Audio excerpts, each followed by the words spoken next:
E a Jovem Pan tem uma nova e importante vitória na justiça contra o grupo ativista Sleeping Giants. A sentença publicada nesta quarta-feira determina o fim da campanha de difamação promovida pelos ativistas.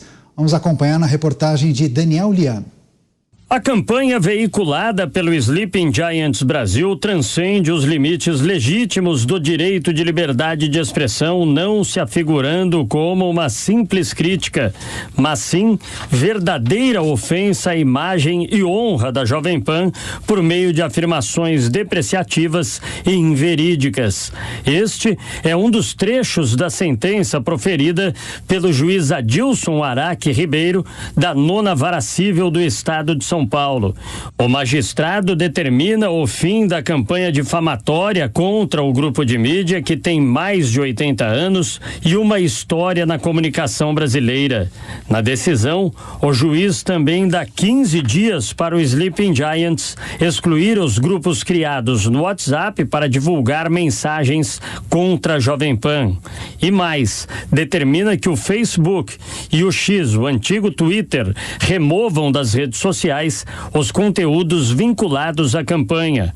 Em outro trecho, ao fundamentar o despacho, Adilson Araque Ribeiro argumenta, abre aspas, a iniciativa do Sleeping Giants Brasil não visa a transmissão de conteúdo a fim de propagar informações de interesse público, mas sim depreciar a Jovem Pan perante os seus patrocinadores, gerando severos abalos às suas parcerias comerciais e prejuízos financeiros, sendo manifestamente inconstitucional.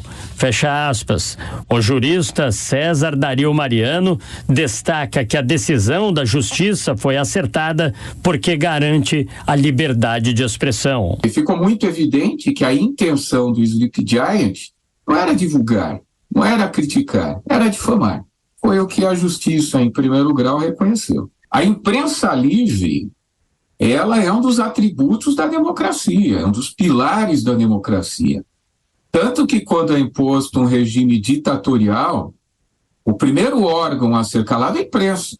É instituída a censura, as pessoas são caladas, a imprensa é calada, porque a imprensa ela difunde as informações para que o público em geral tome conhecimento. Se você cala a imprensa, você não deixa a imprensa se manifestar, as pessoas só terão uma versão. O juiz decidiu que o Sleeping Giants deverá indenizar a Jovem Pan por danos morais causados pela mobilização promovida com o único intuito de afastar patrocinadores do grupo e estabeleceu multa para o caso de descumprimento da decisão. Além disso, os ativistas deverão arcar com os custos do processo. O advogado do Grupo Jovem Pan, Frederico Mansur, fala sobre a expressiva vitória da emissora na justiça. O magistrado ele fala de forma expressa que não há verossimilhança nas alegações dos Sleep Giants com relação a todas as acusações que durante mais de um ano o Sleep Giants fez contra a Jovem Pan. Então, o efeito foi contrário. Aquilo que se alegava da Jovem Pan é justamente o que o judiciário reconheceu que o Sleep Giants cometeu durante todo esse ano. Na decisão, a justiça também obriga as Big Techs a fazerem a remoção de todos os conteúdos da campanha difamatória do Sleeping Giants contra a Jovem Pan. Com relação a Facebook, ao Twitter, atualmente o X, grupos de WhatsApp e Instagram, de excluir todos os posts com a hashtag de desmonetiza a Jovem Pan. Inclusive, o magistrado deixou claro que esses órgãos têm como, com a identificação da hashtag de desmonetiza a Jovem Pan, identificar e excluir todas as referências a essa campanha, novamente, ilegal e inconstitucional que o Sleep Giants realizou durante mais de um ano contra a Jovem Pan. Esta é mais uma vitória da Jovem Pan na justiça contra o Sleeping Giants. Em novembro passado, o Tribunal de Justiça de São Paulo determinou, após votação unânime em plenário, que a campanha difamatória do Sleeping Giants Brasil contra a Jovem Pan nas redes sociais era ilegal. O colegiado, formado por 3 desembargadores, decidiu à época pela interrupção das ações do grupo, com penalidade de multa estabelecida para cada cada evento ou novas postagens com dizeres que objetivassem desqualificar o grupo de mídia.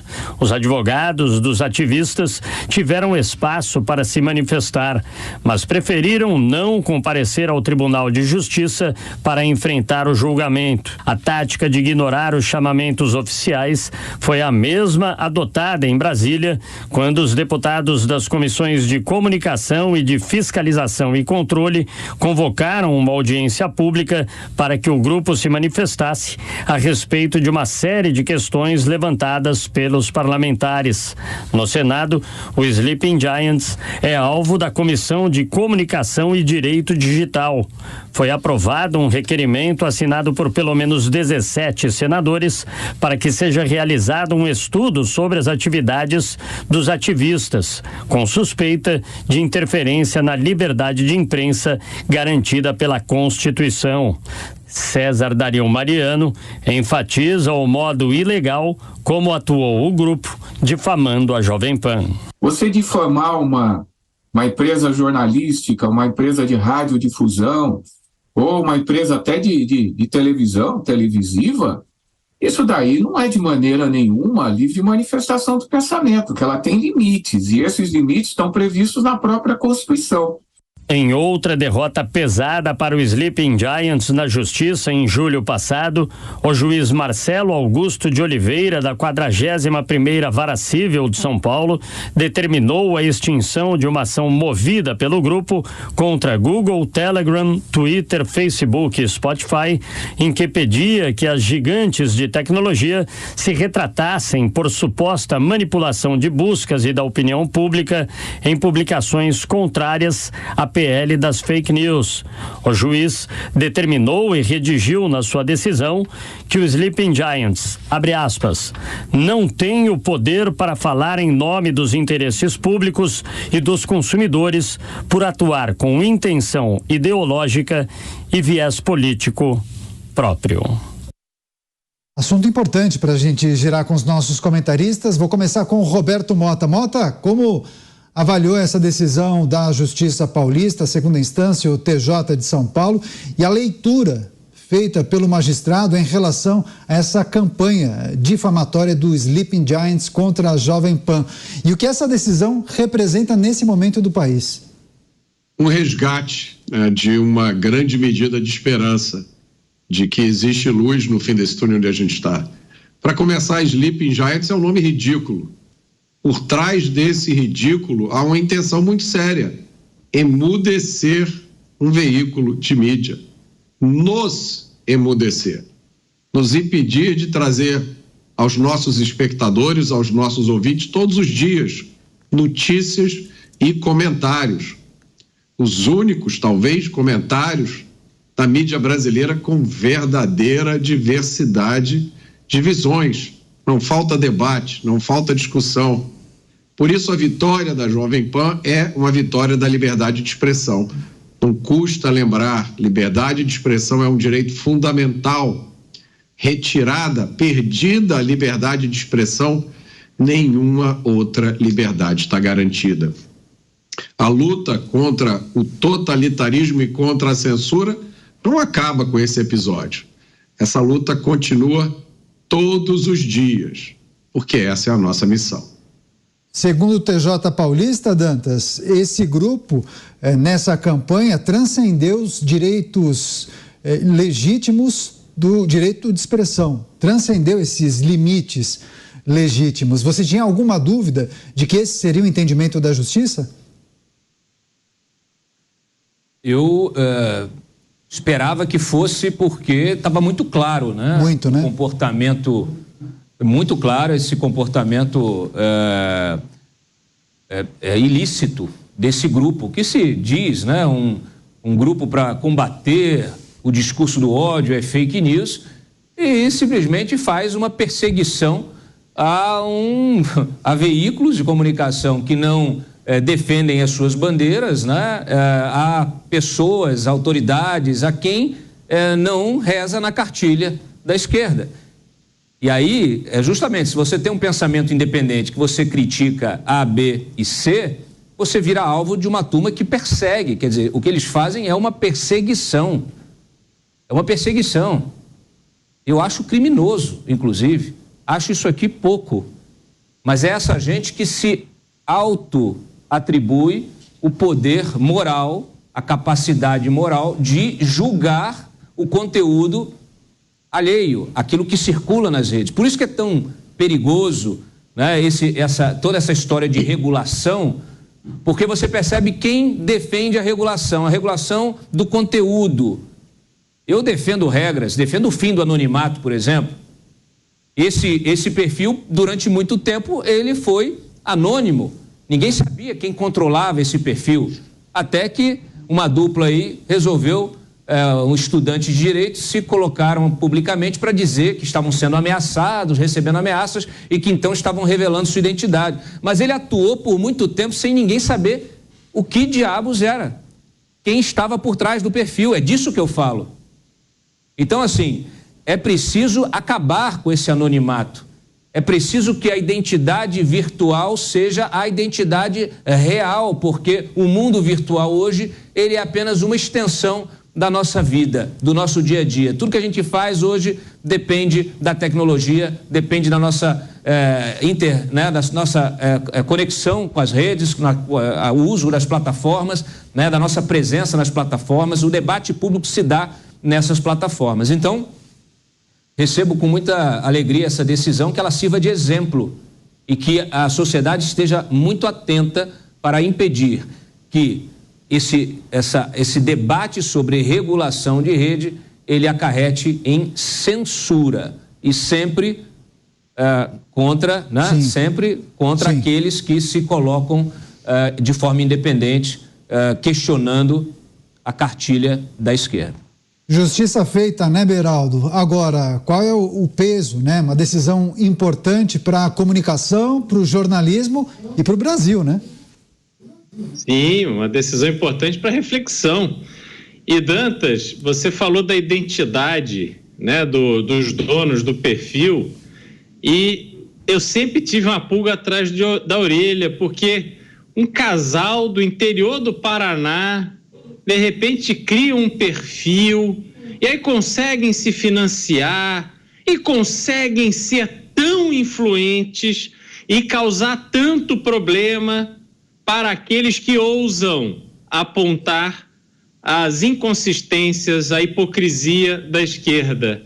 Realmente, esse é um casal muito competente que conseguiu vencer numa selva onde tem muita gente precisando aí de agências e promotores para poder ver o sol brilhar. Mas, falando objetivamente do julgamento, é importante porque esse julgamento mostra que não é preciso PL da censura para que você consiga restabelecer a verdade. A justiça foi feita usando a legislação que já existe. E está aí o perfil que atacou um grupo de comunicação e dá emprego a mais de uma centena de pessoas, que existe há 80 anos. Este perfil agora está pagando pelos crimes que cometeu na pessoa dos seus donos. E é fundamental que seja assim para mostrar que a gente não precisa apelar para a censura para ver a verdade prevalecer no Brasil. Não podem usar esse contexto, como estão fazendo no Congresso Nacional, para nos calar de forma oficial. Isto é inaceitável. O papel do Grupo Jovem Pan de ter o jornalismo verdadeiramente independente, mostrando o outro lado da notícia, expondo as opiniões que geram debates muitas vezes calorosos. E eu sou testemunha disso porque participei por um tempo que me foi muito especial no Jornal da Manhã, onde debati muitos casos, muitas decisões do governo com a Amanda Klein, que tem uma visão completamente oposta da minha, e fizemos isso com todo o critério de respeito, de equilíbrio, de elegância que exige um canal de comunicação. Parabéns à Justiça de São Paulo. Que este caso sirva de exemplo ao Brasil. Com certeza. O Mota fez um sinal de positivo, de concordância com o Beraldo. Motas tem 20 segundos se quiser fazer um complemento, por favor. O Beraldo está certíssimo. A gente não precisa de um PL de regulação, PL da censura. Basta a gente, a Justiça, cumprir as leis que já existem. Eu só queria ler aqui uma mensagem que eu recebi de um espectador, João Geraldo Taroco Amaro Júnior. Mota, venho aqui agradecer a vocês. A Jovem Pan é a única emissora que transmite a notícia sem fumaça e sem maquiagem. Muito obrigado.